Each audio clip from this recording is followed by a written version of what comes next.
World of Warcraft needs no introduction, but I'm gonna give one anyway. WoW is a massively multiplayer online role-playing game that was released on November 23rd of 2004, almost 20 years ago at the time of this video. It was not the first MMORPG out there, but it was definitely the most popular and the most culturally impactful of MMOs at the time.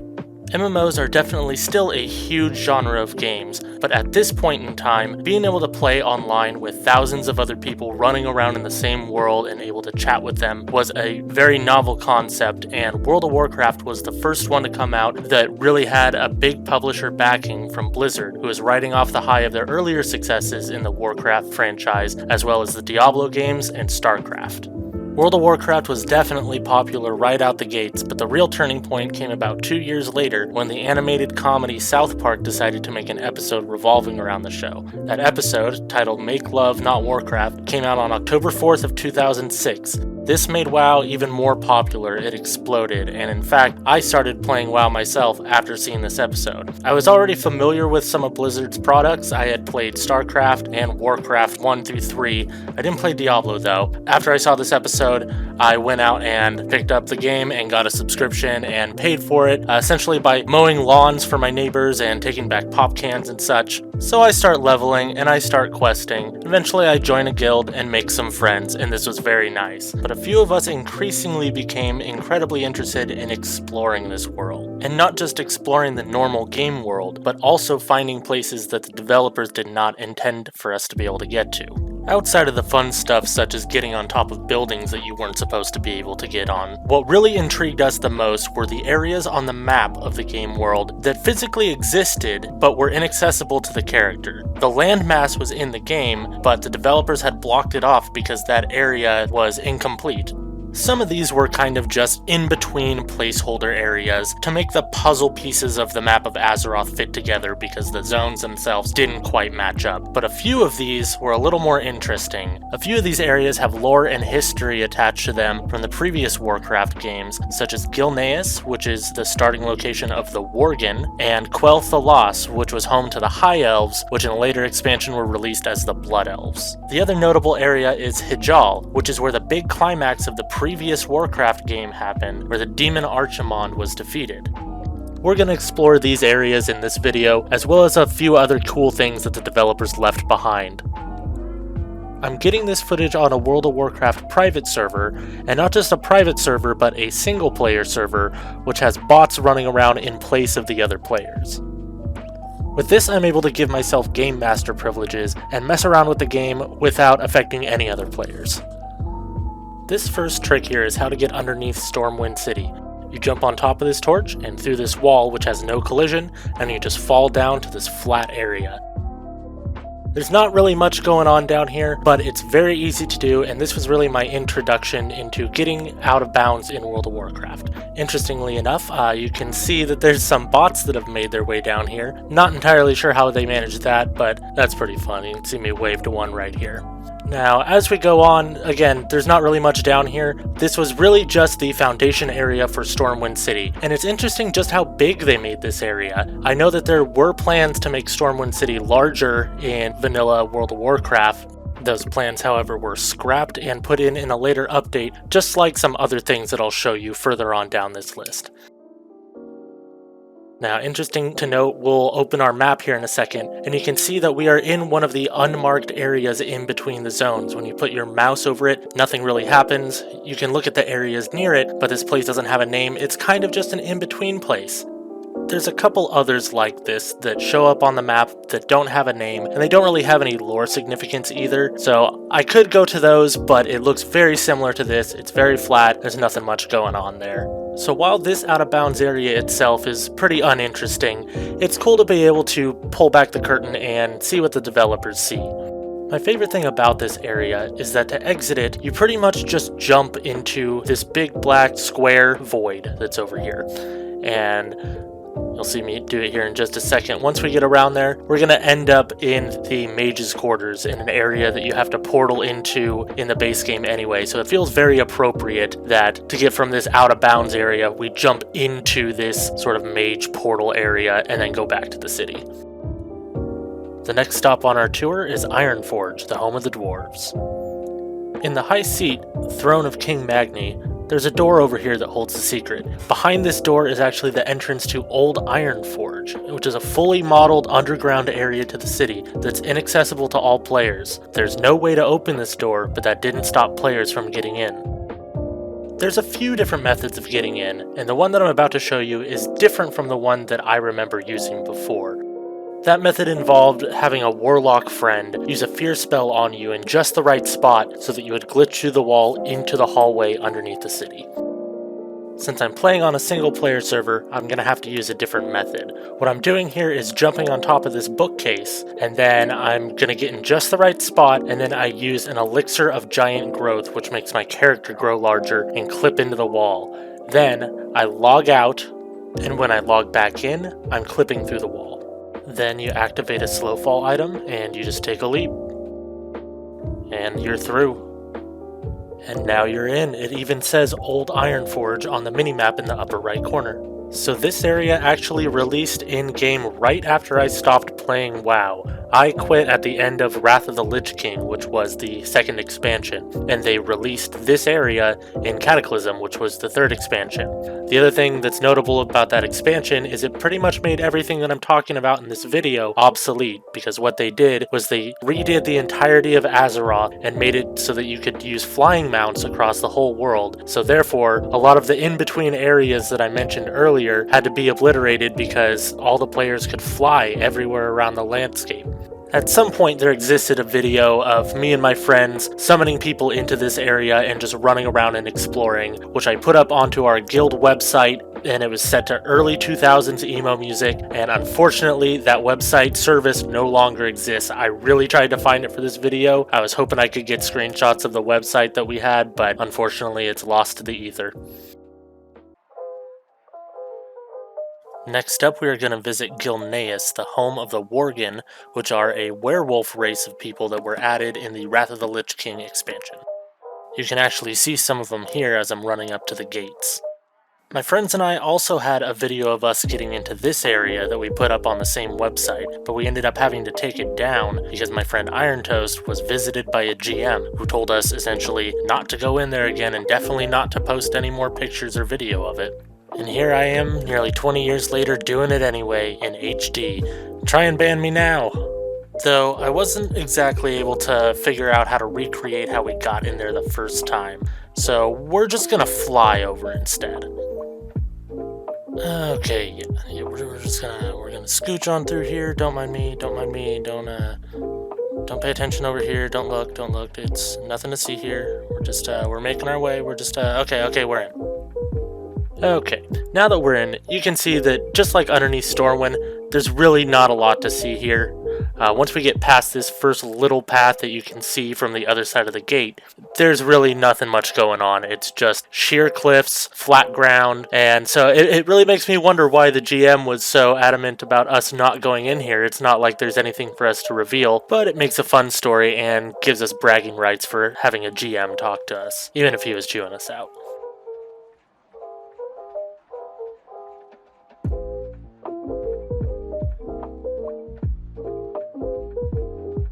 Now we're going to check out Quel'thalas, the home of the High Elves. Just like Gilneas, this area was added later on in an expansion as the starting area for the High Elves, now known as the Blood Elves.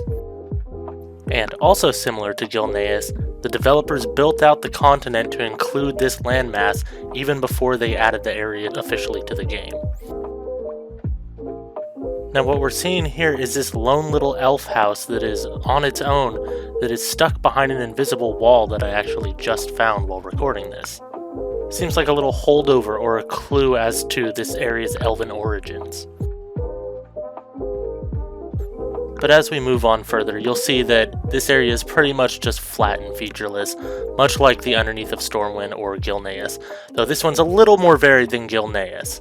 I'm not quite sure if I'm playing a different version of the game than I was when I first came here, but I distinctly remember the minimap in the upper right corner saying Quel'thalas when I was here, just like it did with Old Ironforge. I remember showing it off to my guildmates because the guild tab would say which location that you were in. The weirdest part about this area is these 3 holes that extend way down into the ground. They're basically giant inverted cylinders that just go incredibly far down and just end in a point. You don't go underneath the world or anything. And so I'm just going to go ahead and jump on in one of those, see what happens.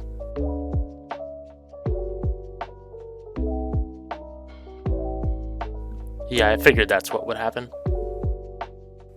There's one more cool thing about this area, which is something the developers intended to leave in as a secret actual hidden area. As you can see here, there's this lighthouse looking tower over here. This area is just on the other side of the mountains that we were just flying over before, and this is fully accessible in the game. It's kind of hard to get to, but if you swim all the way along the coast, you can swim to this area and just wander around. And there's some, elven looking architecture. There's this archway over here that leads to a dock. More clues to the elven origin of this area. This spot has been used for many a guild meeting and in-game wedding.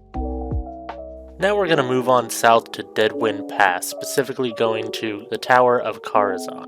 This mage tower has been here since day one, and it was intended as a raid to be included in vanilla WoW, but it never quite made it, and it was added in the first expansion. It seems like they had more content planned for this area beyond what actually came out in the first expansion, because there's an entire hidden area that's locked behind a gate with no way to open it. The only way to get past this gate is to die nearby, and then as a ghost pass through the gate and hope that you can get near enough to your body to resurrect on the other side. As we continue on, we run into a couple of named areas, the first one being the Pauper's Way, which is kind of just the first pathway through the zone. This place is very creepy and mysterious, and it's odd that it wasn't inside of its own instance, that it was just part of the regular world, and it looks like they just kind of cut it off at the last minute with that gate. This area was probably removed because it was a little bit too dark and sinister to get them the T rating that they needed. Case in point being these drowned, chained, upside down sinners.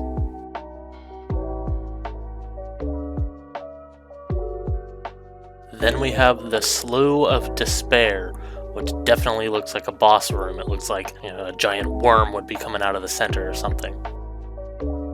There are a couple other named rooms, such as the Tome of the Repentant, and a little bit further up here we have the Pit of Criminals. These all look like they could have been boss areas. And this whole area gives me the same vibes as underneath the well in Legend of Zelda: Ocarina of Time. This next one is kinda unique because it actually takes place inside of a dungeon. We're going to head down into Westfall and go into Deadmines, which is the first 5-man dungeon on the Alliance side. At the end of the dungeon, we end up in a large cave with a pirate ship at the center. To reach where we're headed, we actually have to fly or air swim our way up all the way past these cliffs and over and beyond them. We're flying here for the sake of ease, but I actually did manage to do this on live servers way back when I played by using a Python script to press W, which is forward, W and space for jump with very specific timing, and I bound that script to a different key that I didn't really use in game, so every time that I hit that one button, I would slightly move forward and jump in a very specific way. And before the first expansion released, you could use this type of jump to climb nearly vertical walls. You'd clip into the wall and sort of stand on nothing, very similar to the first trick with getting underneath Stormwind City. It took a lot of attempts, but I did manage to make it to the top one time, and on the other side, luckily, at the bottom of the cliff, there's just a strip of water that you can jump off and land into safely, and you walk all the way out this direction. And what you're seeing here is a test area for the landscape in their first expansion, the Burning Crusade. That expansion takes place on a planet that was blown apart and chunks of it are held together by magic power, which is why you have all of these floating trees and these jagged rocks and these magical spheres. But it's just wild to think about the fact that all of this test landscape was there on the live servers in the original WoW for everyone that was playing through Deadmines. This existed on the same map for all of them, and almost none of them knew it. This was there the whole time.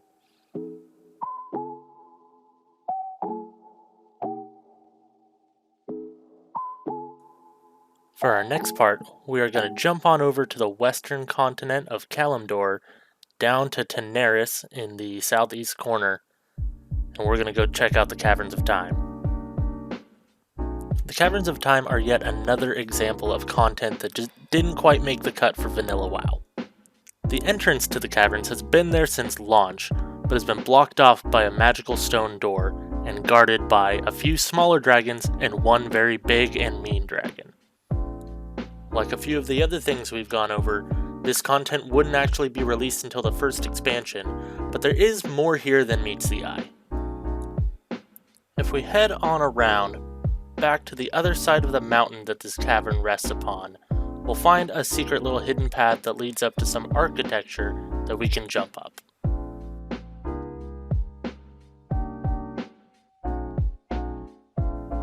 From here, we can make our way around to the top of the Caverns of Time from the back, and we can kind of just drop down through the gaps in the architecture to reach the terrain underneath.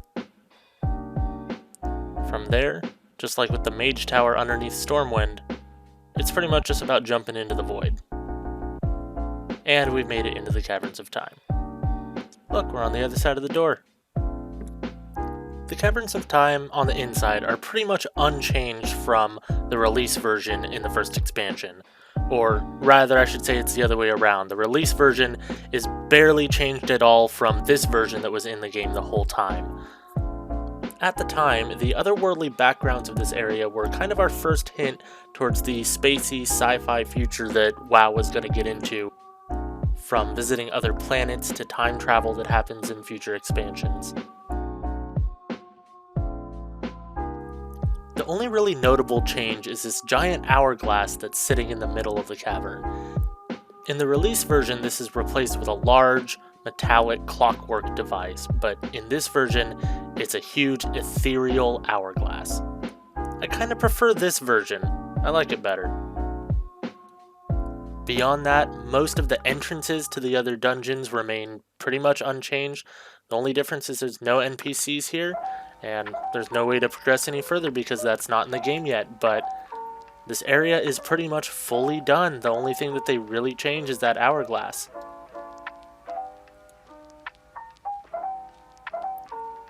And finally we have Hyjal, this large area in the center here. This area is kind of notorious. It was mostly finished and people would keep finding ways in, and Blizzard would put up an invisible wall to block it, and people would find another new way in, and it was kind of just a constant battle back and forth. This area is very significant to the lore, as I mentioned earlier. This is the site of the big climactic final battle at the end of the main storyline of Warcraft 3, the previous game in the Warcraft series. So people really wanted to see what this area looked like years after that battle took place. They would eventually release this area as a raid that was attached to the Caverns of Time, the area that we just visited, in a time travel event where you went back in time to the events of Warcraft. As you can see, this area is very expansive and is at least partially done, unlike some of the other placeholder areas that were released later.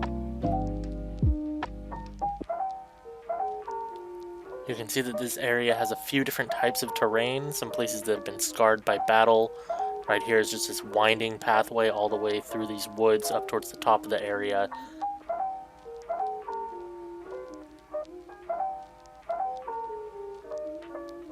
Here we see a battleground, and for some reason this platform counts as a building and dismounts me when I get on top of it.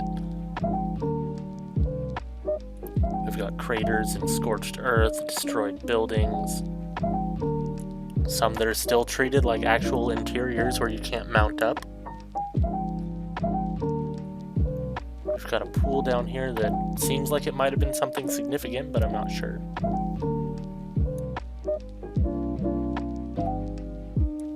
And right up here we have an absolutely massive crater in the earth that we have to go around.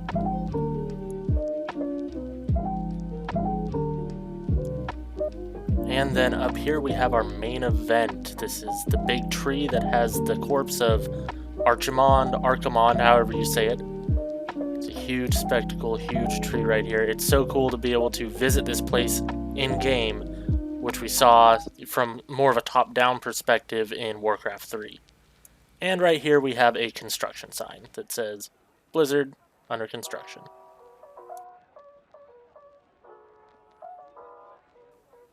And then one final thing to check out is this giant pool in the middle that goes way, way, way down.